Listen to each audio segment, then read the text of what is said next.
brothers and sisters, Vanakkam, I'd like to welcome all of you.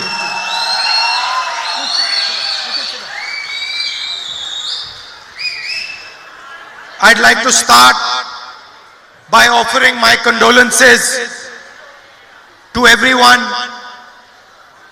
who lost a family member in the fire incident in the firework manufacturing unit yesterday. Virudhunagar தீ விபத்தில் மறைந்த குடும்பங்களைச் சேர்ந்தவர்களுக்கு எனது ஆழ்ந்த இரங்கலை முதலில் தெரிவித்துக் கொண்டு நான் எனது பேச்சை துவங்குகிறேன்.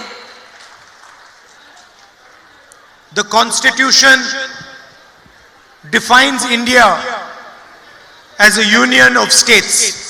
It says India, that is Bharat, is a union of states. இந்திய அரசியலமைப்பு சாசனம் இந்தியாவில் உள்ள மாநிலங்களை மாநிலங்களின் கூட்டமைப்பாக வரையறை செய்திருக்கிறது. Implicit in this statement is the idea that all states, no matter how big or small, deserve respect and deserve to sit at the same table. மாநிலங்கள் எவ்வளவு சிறியதாக இருந்தாலும் பெரியதாக இருந்தாலும் அனைத்து மாநிலங்களும் ஒரே மாதிரியான மரியாதையையும் உரிமையையும் பெற்றிருக்கின்றன. அவர்கள் சமமான அளவில் ஒரே மேஜையில் அமர்ந்து பேசக்கூடிய செல்வாக்கையும் பெற்றிருக்கிறார்கள்.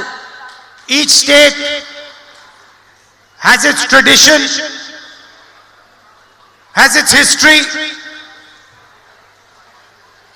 has its language. Each state wants to build a future for itself, wants to have its own imagination. ஒவ்வொரு மாநிலமும் ஒவ்வொரு கலாச்சாரமும் ஒவ்வொரு மொழியும் தனது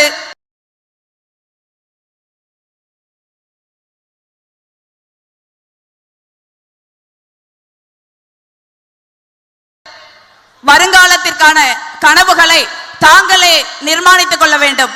அதற்கான உரிமை அவர்களுக்கு உள்ளது. And our constitution accepts this. The people who designed the constitution understood that there are many traditions, many languages, many histories and many imaginations in India.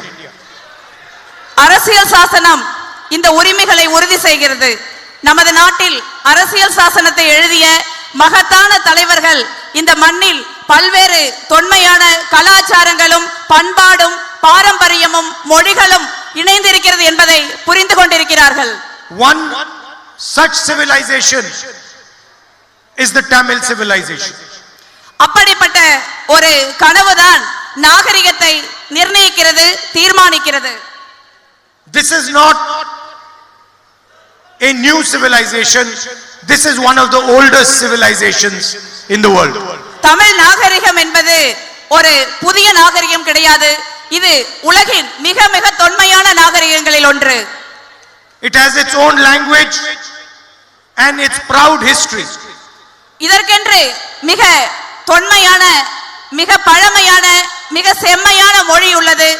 இதற்கென்று மிகவும் வரலாற்று பழமை வாய்ந்த நாகரிகம் உள்ளது. And now the BJP has a new concept of India. இப்பொழுது பாரதிய ஜனதா கட்சி இந்தியாவை பற்றிய ஒரு புதிய திட்டத்தை கொண்டிருக்கிறது. They openly state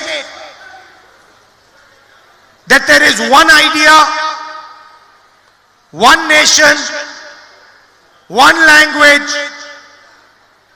one history.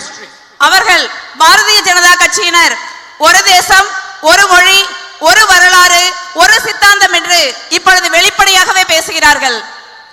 If there is only one history in India, then what about the history of the Tamil people? இப்போ இந்தியாவில் ஒரே ஒரு வரலாறு தான் இருக்கும் என்றால் தமிழ் மொழியின் வரலாறு எங்க இருக்கிறது அதில்? What about the history of the Kannada people? Karnataka மக்களின் வரலாறு எங்க இருக்கிறது அதில்? What about the history of the Maharashtrian people? Maharashtra மக்களின் வரலாறுக்கு எங்கே இடம் இருக்கிறது? What about the history of the Manipuri people? Manipur மக்களின் வரலாற்றுக்கு எங்கே இடம் இருக்கிறது? They want that all these histories should be subservient to their idea of history.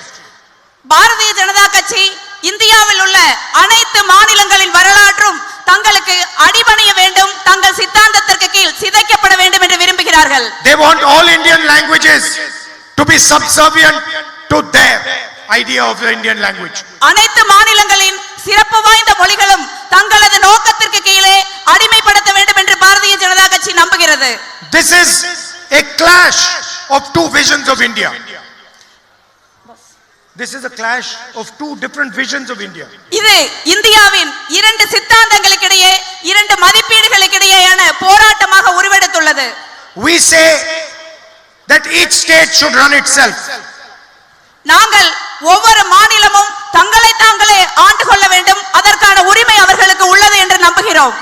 And they say all states should be subservient to one political organization called the RSS.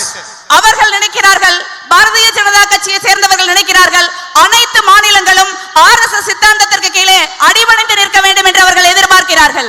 And now in this election they are trying to infiltrate Tamil Nadu. இந்த தேர்தலில் அவர்கள் தமிழ்நாட்டை எப்படியாவது ஊடுருவ வேண்டும் என்று முயற்சி செய்கிறார்கள். The AIDMK has had a great historical tradition. அனைத்திந்திய அண்ணா திராவிட முன்னேற்ற கழகம் ஒரு மிக பாரம்பரியமான வரலாற்றை தமிழ்நாட்டில் கொண்டிருந்தது. Like the Congress party, like the DMK, the AIDMK has also shown Tamil Nadu the way forward. Congress பேரியக்கத்தை போல, திராவிட முன்னேற்ற கழகத்தை போல அனைத்திந்திய அண்ணா திராவிட முன்னேற்ற கழகம் ஒரு காலத்தில் தமிழ்நாட்டிற்கு மிகப்பெரிய பங்காற்றி இருக்கிறது. It had in the past great leaders who protected the idea of Tamil Nadu. அனைத்திந்திய அண்ணா திராவிட முன்னேற்ற கழகத்திற்கு மகத்தான தலைவர்கள் இருந்தார்கள். அவர்கள் தமிழ்நாட்டின் வரலாற்றையும் எதிர்காலத்தையும் பாதுகாத்தார்கள். But the AIDMK of today is no longer that AIDMK. இன்று இருக்கின்ற அண்ணா திராவிட முன்னேற்ற கழகம் அந்த பழைய அண்ணா திராவிட முன்னேற்ற கழகம் கிடையாது. The AIDMK of today is a hollow shell. அனைத்திந்திய அண்ணா திராவிட முன்னேற்ற கழகம் என்பது இன்று ஒரு தத்துவார்த்தமற்ற வெற்று கூடாகிவிட்டது. With leaders who are compromised to the BJP and the RSS. அனைத்திந்திய அண்ணா திராவிட முன்னேற்ற கழகத்தின் தலைவர்கள் பாஜகவிற்கும் RSSக்கும் அடிபணிந்து சரணடைந்து விட்டார்கள். Their corruption has trapped them and they can do nothing against the wishes of the BJP. அனைத்திந்திய அண்ணா திராவிட முன்னேற்ற கழக தலைவர்களின் ஊழல் என்பது அவர்களை ஒரு பொறியில் சிக்க வைத்து பாரதிய ஜனதா கட்சிக்கும் RSSக்கும் அடிபணிந்து கைகட்டி சேவகம் செய்து விட்டது. And so they are being used by Narendra Modi and Amit Shah to take over the state of Tamil Nadu. அதிமுகவை பாஜகவும் RSSம் பயன்படுத்தி தமிழ்நாட்டின் எதிர்காலத்தை அடைவதற்கு அவர்கள் தங்களை ஒப்புக் கொடுத்து விட்டார்கள். They cannot directly say what they want to do, so they have made a partner in the AIDMK to attack your language, your culture, your tradition, your history. அவர்களால் நேரடியாக பாரதிய ஜனதா கட்சியினரார் தமிழ்நாட்டின் மொழியையும் இனத்தையும் வரலாற்றையும் பாரம்பரியத்தையும் கலாச்சாரத்தையும் தாக்க முடியாது. அதனால் அவர்கள் அதிமுக என்ற முகமூடியை இங்கே பயன்படுத்துகிறார்கள். And this is what the election is about. இந்த தேர்தல் என்பது இதற்கு எதிரான போராட்டமாகவே தமிழ்நாட்டில் இருக்கிறது. On one side there is the Congress party, there is the DMK and our partners, there is Chief Minister Stalinji. ஒரு பக்கம் காங்கிரஸ் பேரியக்கமும் திராவிட முன்னேற்ற கழகமும் மற்ற அனைத்து கட்சிகளும் கொண்ட இந்தியா கூட்டணி அந்த தமிழ்நாட்டின் மாண்புமிகு முதலமைச்சர் மு க Stalin. We are protecting the Tamil language, Tamil culture, Tamil history, Tamil tradition. நாங்கள் தமிழ்நாட்டின் மொழியையும் இனத்தையும் வரலாற்றையும் பண்பாட்டையும் பாரம்பரியத்தையும் கட்டி காக்க போராடுகிறோம். And on the other side there is the BJP AIDMK which is trying to take away Tamil Nadu's strength. இன்னொரு பக்கம் அதிமுகவும் பாஜகவின் முகமூடி அணிந்திருக்கின்ற பாஜகவும் தமிழ்நாட்டின் எதிர்காலத்தை கைப்பற்றி அதை அழிக்க வேண்டும் என்று நினைக்கிறார்கள். Just a few days ago in Parliament they attacked the constitution again.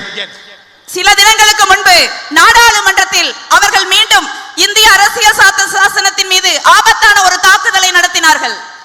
They claimed they were passing a women's bill. அவர்கள் நாங்கள் மகளிருக்கான இடஒதுக்கீட்டு மசோதாவை நிறைவேற்ற விரும்புகிறோம் என்று சொன்னார்கள்.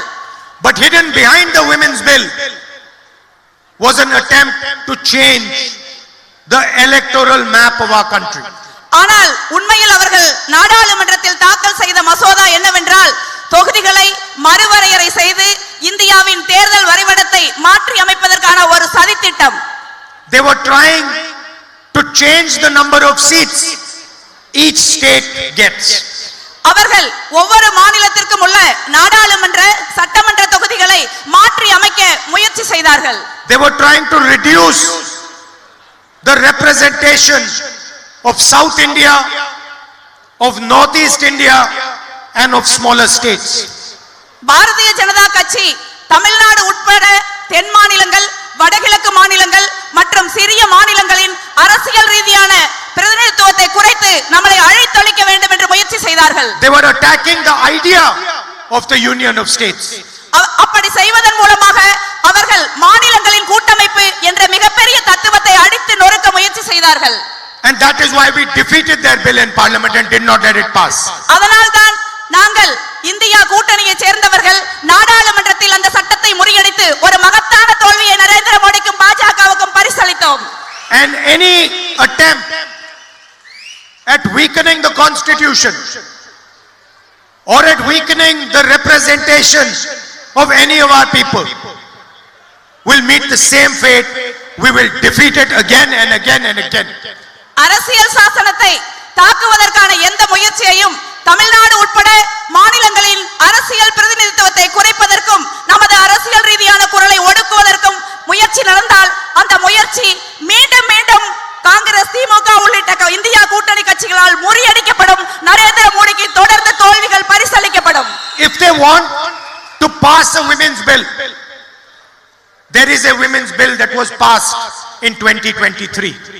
அவர்கள் உண்மையிலேயே மகளிர் இடஒதுக்கீட்டு மசோதாவை நிறைவேற்ற வேண்டும் என்று விரும்பினால் அந்த மசோதா ஏற்கனவே 2023ஆம் ஆண்டு நிறைவேற்றப்பட்டு விட்டது நாடாளுமன்றத்தில்.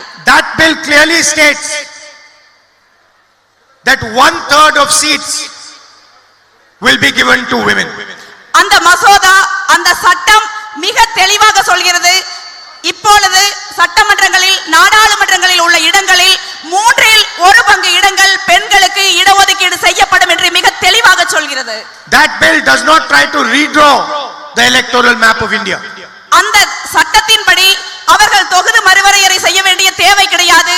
இந்தியாவின் தேர்தல் வரைபடத்தை மாற்றி அமைக்க வேண்டிய அவசியம் கிடையாது. While passing that bill, the BJP said it will be implemented in 10 years. அந்த மசோதாவை நிறைவேற்றும் பொழுது பாரதிய ஜனதா கட்சி மகளிர் இடஒதுக்கீட்டு மசோதா இன்னும் 10 ஆண்டுகளில் நிறைவேற்றப்படும் என்று சொன்னது. We insisted that it should be implemented immediately.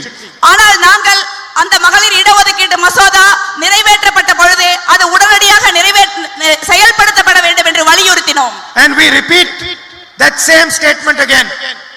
If the BJP wants a women's bill, implement the 2023 women's bill right now and the entire opposition will support you 100%. மீண்டும் நாங்கள் அதையே திரும்ப சொல்கிறோம். பாரதிய ஜனதா கட்சி மகளிருக்கு 1/3 இடமளிக்கும் மசோதாவை நிறைவேற்ற விரும்பினால் நாங்கள் அந்த மசோதாவை ஆதரிக்கிறோம். எதிர்க்கட்சிகள் அதற்கு உறுதுணையாக நிற்கும் என்ற உத்தரவாதத்தை நான் இங்கே அளிக்கிறேன். Tamil Nadu has a history of social justice. தமிழ்நாட்டிற்கு ஒரு மகத்தான சமூக நீதியின் வரலாறு உள்ளது.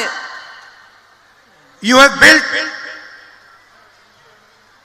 a development model based on social justice. சமூக நீதியின் அடிப்படையிலான ஒரு மகத்தான ஒரு வளர்ச்சியின் மாதிரி திட்டத்தை தமிழ்நாடு நடைமுறைப்படுத்தி காட்டி இருக்கிறது. A model that truly helps people of all communities.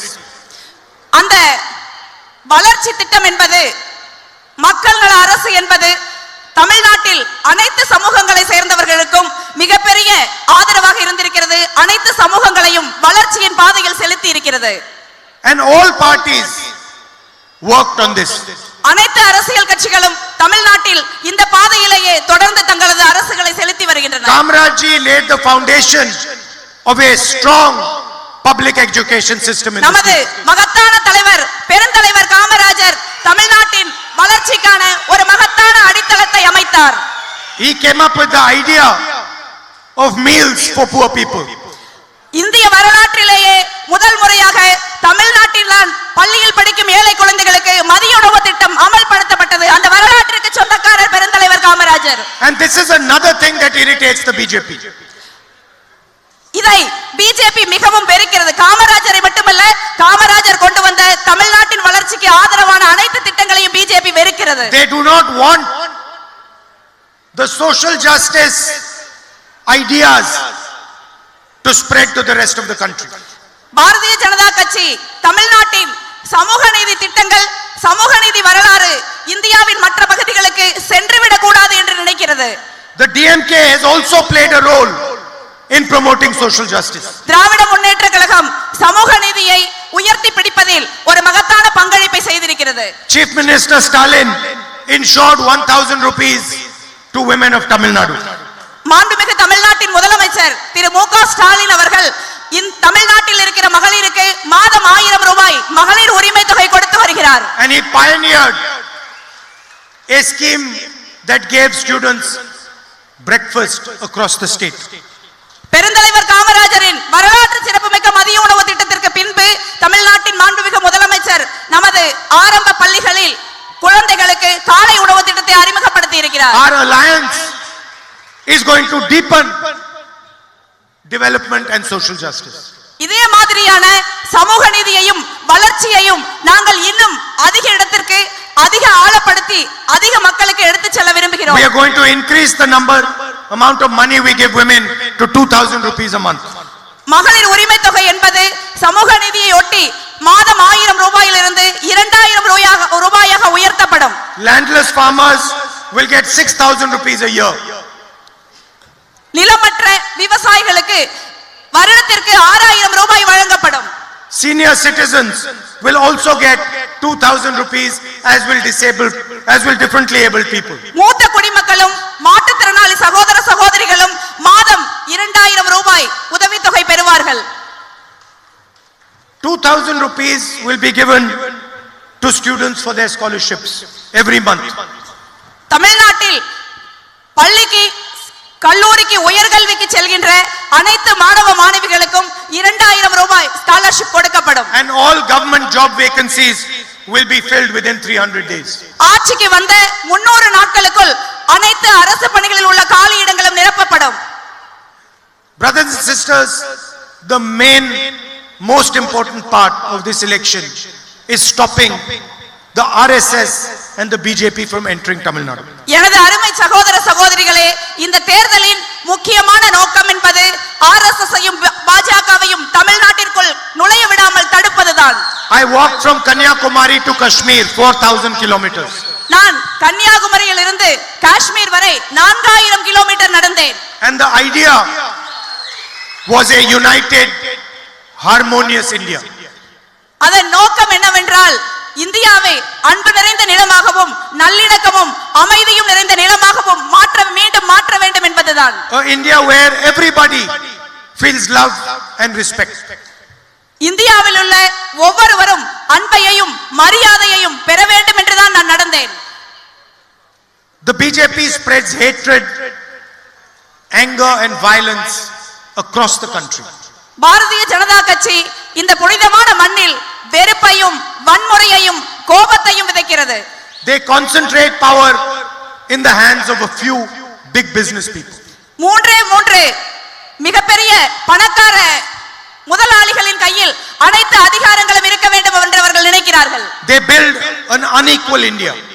அவர்கள் ஒரு ஏற்றத்தாழ்வு மிகுந்த சமத்துவமற்ற இந்தியாவை கட்டி எழுப்பிக் கொண்டிருக்கிறார்கள். They threaten and frighten our brothers and sisters from the minorities. சிறுபான்மை இனத்தைச் சேர்ந்த சகோதர சகோதரிகளை அவர்கள் தாக்குகிறார்கள். அவர்கள் மீது இரக்கமற்ற வன்முறையை கட்டவிழ்த்து விடுகிறார்கள். Our Christian, Muslim, Sikh brothers and sisters are made to feel scared all the time. இன்றைய இந்தியாவில் நமது சிறுபான்மை இனத்தைச் சேர்ந்த இஸ்லாமியர்களும் சீக்கியர்களும் கிறிஸ்தவர்களும் அந்த சகோதர சகோதரிகளும் எப்பொழுதும் பாஜக தாக்குதல் நடத்துவார்களோ என்ற பயத்தோட வாழ வேண்டிய ஒரு துரதிர்ஷ்டவசமான சூழல் ஏற்பட்டுள்ளது. The state of Manipur was set on fire by the BJP. அமைதியான மணிப்பூர் மாநிலத்தின் மீது வன்முறையை கட்டவிழ்த்துவிட்டு இன்று அந்த மாநிலம் பற்றி எரிந்து கொண்டிருக்கிறது. We believe in a harmonious country, in a fair country, in an equal country. ஆனால் நாங்கள் ஒரு ஒற்றுமையும் அன்பும் சமத்துவமும் அனைவருக்கும் உரிய மரியாதையும் உள்ள ஒரு நாட்டையே விரும்புகிறோம். And we are not going to allow them to spread hatred and anger throughout India. Bharatiya Janata கட்சியை இந்த மண்ணில் வெறுப்பையும் கோபத்தையும் வன்முறையையும் விதைக்க முடியாமல் நாங்கள் தடுத்து நிறுத்துவோம். I have had a long relationship with the people of Tamil Nadu. நான் தமிழ்நாட்டு மக்களோடு எனது அருமை சகோதர சகோதரியோடு மிக ஒரு நீண்ட நெடிய உணர்வுபூர்வமான உறவை கொண்டிருக்கிறேன். You can ask anybody in Tamil Nadu about my relationship with the people of Tamil Nadu. தமிழ்நாட்டில் நீங்கள் யாரை கேட்டாலும் எனக்கு தமிழ்நாட்டின் மீது எவ்வளவு உணர்வுபூர்வமான மனதுக்கு நெருக்கமான உணர்வு உள்ளது என்பதை சொல்வார்கள். அந்த உறவு மிகவும் புனிதமானது. And every single person who you ask in Tamil Nadu will tell you Rahul Gandhi loves the Tamil people. எந்த ஒருவரை கேட்டாலும் தமிழ்நாட்டில் ராகுல் காந்தி தமிழ் மக்களை விரும்புகிறார், அவர்களை நேசிக்கிறார், அவர்கள் மீது அன்பு காட்டுகிறார் என்று சொல்வார்கள். And the same feeling is there among the Tamil people for me. அதே அன்பையும் அதே பாசத்தையும் அதே மரியாதையையும் அதே உணர்வையும் தமிழ் மக்கள் என் மீது பொழிந்து கொண்டிருக்கிறார்கள். I am your soldier in Delhi. Whatever you need, whenever you need it, you just have to come and tell me. உங்களுடைய சகோதரனாக உங்களுடைய படை வீரனாக நான் எப்பொழுதும் டெல்லியில் இருப்பேன். உங்களுக்கு என்ன வேண்டுமோ நான் எதை செய்ய வேண்டுமோ என்று நீங்கள் எனக்கு சொன்னால் மட்டும் போதும். And you know that no matter what happens, I will always protect the Tamil people, Tamil language, Tamil history and your traditions. என்ன நடந்தாலும் சரி, நான் தமிழ் இனத்தையும் தமிழ் மொழியையும் தமிழ் வரலாற்றையும் தமிழ் பாரம்பரியத்தையும் கட்டி காப்பேன் என்ற உறுதியை உங்களுக்கு அளிக்கிறேன். Thank you very much. Nani Vanakkam.